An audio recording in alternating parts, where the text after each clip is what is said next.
Let the words of my mouth and the meditation of my heart be acceptable to you, O Lord, my rock and my redeemer. Thank you.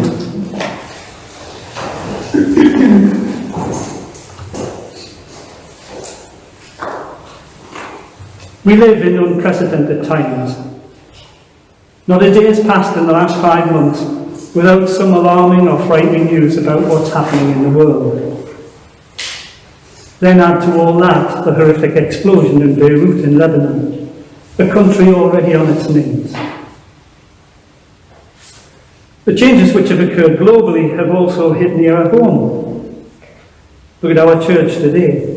It bears little resemblance to what we had become accustomed to. We've lost our much-loved leader to retirement, but we are incredibly lucky to have a young and enthusiastic replacement in our cure of the Reverend Ray Carroll.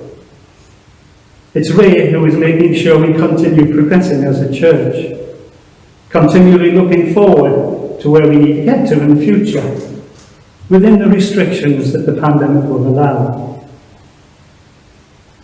However, for us of a more mature age, we inevitably tend to look back at what has happened, and a whole shower of memories flooded back when Ray gave me the opportunity to lead today's service. I read today's Gospel, and I remember the only other time I've delivered a sermon on this Gospel reading, when I recounted a story about a holiday Joyce and I were enjoying. When I saw a figure of a young man walking in the shallow water along the shore. I think the modern expression is he was ripped. He had long hair and a beard, and was to me an image of how Jesus might have looked in our reading today, calmly walking on the water. That image at that time prompted me to think about how would we receive his second coming, some 2,000 years after his first. Because that's what we're promised. We'll join together in the Nicene Creed immediately after my sermon, and we'll say the words together. He will come again in glory to judge the living and the dead, and his kingdom will have no end. I'll return to this shortly, but again in retrospect, I looked at the last sermon I wrote in March, in anticipation of our Mothering Sunday service, which unfortunately, as you know, was cancelled. A reading from John, where Jesus heals the man who has been blind from birth. The disciples looked at this man and they asked, "Rabbi, who sinned, this man or his parents, that he was born blind?" Jesus answers, "Neither this man or his parents sinned. He was born blind so that God's work might be revealed to him." But it was Jesus' final words that struck me. We must work the works of him who sent me while it is day. For night is coming when no one can work. Because of that, really, when COVID was in more of an irritation and a disruption to our daily life, I was prompted to look into what the Bible can perhaps tell us about what is to come. The study of which is known as eschatology, the study of the end times and Jesus' second coming. We find this in the final book of our Bible, known to us as Revelations, or more precisely, the revelation to John, Apocalypse. The book was attributed to John, though theologians now attribute to those of the Johannine community. In it, it is said that 7 trumpets will sound before the end of the age of the second coming. Now, life is full of coincidences, and much of what is related in Revelations may be explained by that. However, there are many who believe that 5 of the 7 trumpets have already sounded, as evidenced by critical moments in history. For instance, the writer describes an apocalyptic vision.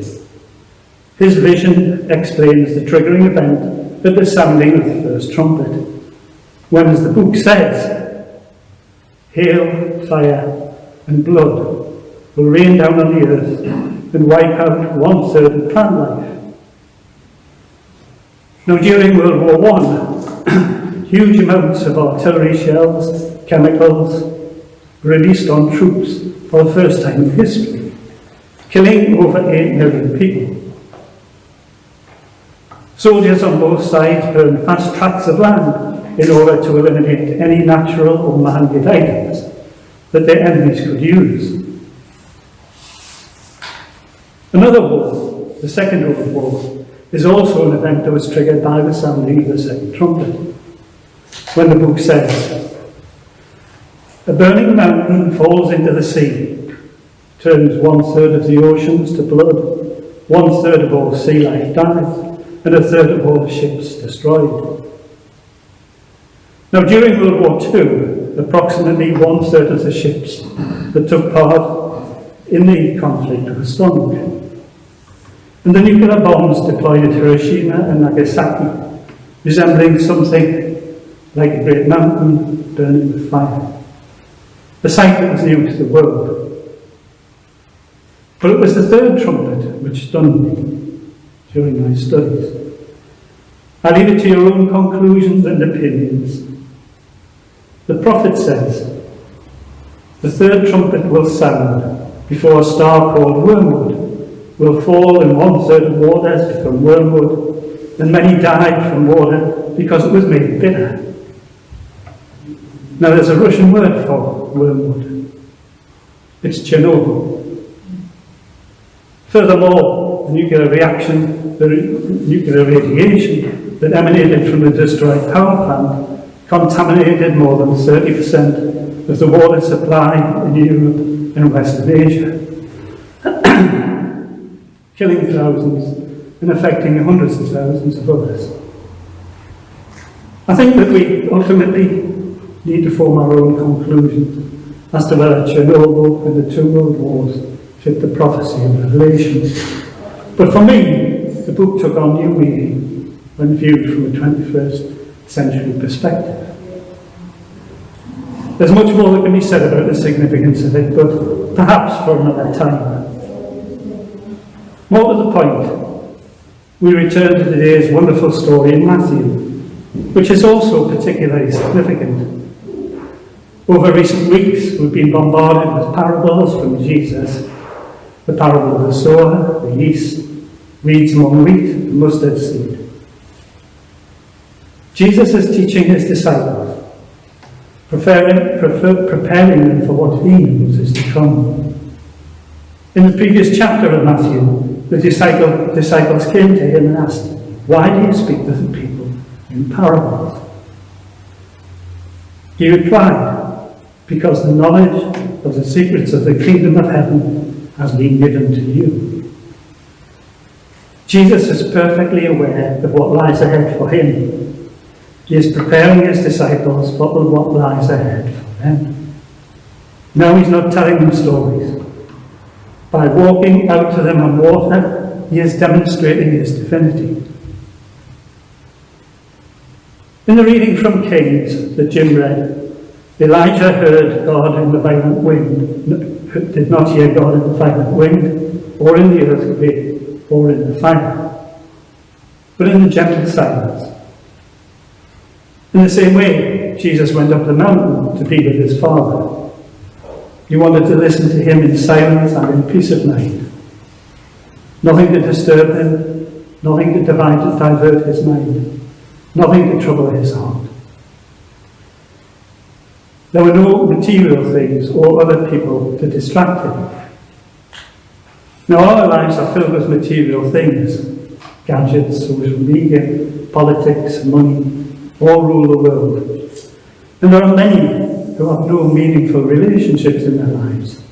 They have more friends on Facebook than in real life. People have come to believe that without God anything is possible. Many have left the church because of that. We have rational thinking, we have scientific knowledge, We firmly believe that science has a solution to anything in this digital world.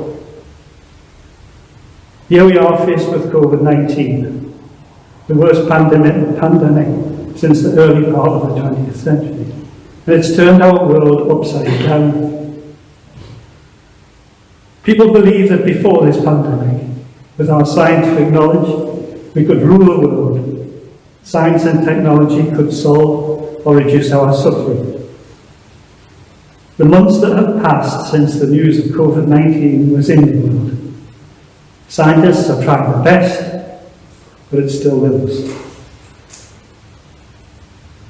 We have some of the best medical facilities in the world, and so do other countries. And yet it still troubles us. People are quarantined, people are isolated. We couldn't see our loved ones. It has altered the lives of many in a drastic way. And there's a danger that the world will never become the normal we've become used to. The disciples of the text were in the same position. They thought they could manage without Jesus. They thought they could reach the other side. They believed in the material and human knowledge rather than divine presence and love.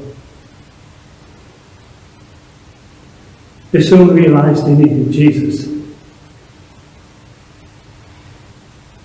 For the first time in Matthew, the disciples recognized Jesus as the Son of God.